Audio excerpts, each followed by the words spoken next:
ก็สะดุ้งโดนขวาก็สะดุ้งครับ4 พยัคฆ์โดนก้านคอครับโดนก้านคอครับเลย5 6 7 8 9โอ้อันตรายแล้วครับอันตรายแล้วครับคณาเพชรโอ้โหอาภาเพชรโอ้มวยไทยไก่เลยครับอะไรก็เป็นไปได้ครับคุณพระละคังช่วยไว้ครับภาพช้าครับชมภาพช้าครับดูนะครับสภาพของ4 พยัคฆ์นั้นเสียวเจ็บไปหมดแล้วนะครับมีจังหวะนี้ครับขยับเข้ามาปั้งเนี่ยครับลูกเดิมครับอาทิตย์ที่แล้วที่ยุทธศักดิ์ ศักดิ์บุรีรัมย์เตะอนุวัฒน์สิทธิ์ทองครับลูกเดียวกันเลยครับ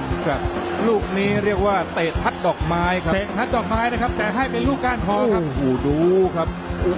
อาทิตย์ที่แล้วเกิดขึ้นมาแล้วนะครับค่าฝีมือลูกนี้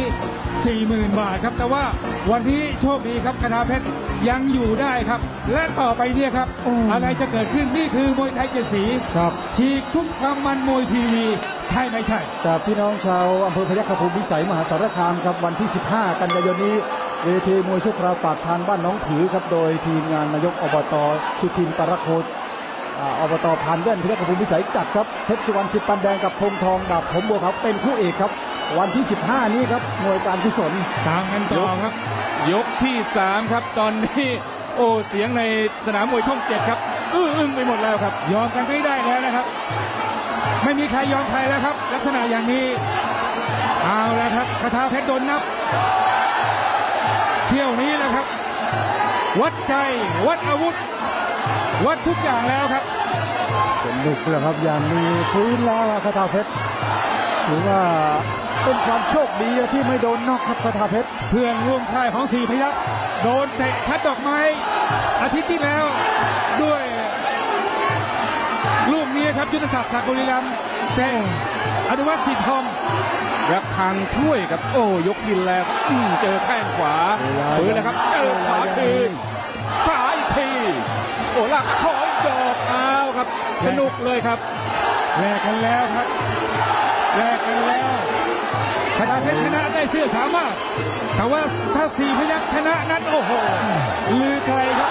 ลือโดนคอครับอีกแล้วครับลูกเตะซ้ายก้านคอครับเอาครับโดนก้านคอครับยกที่2โดนเตะก้านคอครับโดนเตะขมับหรือว่าเตะทัดดอกไม้ในยกนี้ครับเรียกว่าเตะที่หลังดังขวาเลยครับเกลือครับเกลือยิ่งเกลือน้ำยอกเอาน้ำบ่งแล้วครับโอ้ดูครับถ้ามีภาพช้าเอาครับดูครับเห็นเลยครับซ้ายมาเด็ดซ้ายครับเต็มครับเตะด้วยแข้งนะครับใช้แข้งพลาดขึ้นไปครับโอ้ก้านคอจริงๆเลยครับนี่ของจริงเลยครับนี่ครับดูนะครับปั๊บเปลี่ยงครับคอต่อแทบหลุดครับแข้งซ้ายนะครับข้อเท้าซ้ายเข้าก้านคอดูนะครับมวยไทย7 สีเมื่อจะหาดูได้ที่ไหนครับนี่ครับโฉมหน้าของผู้ชนะครับแชมป์ไพรเวท7 สีโดนนับ9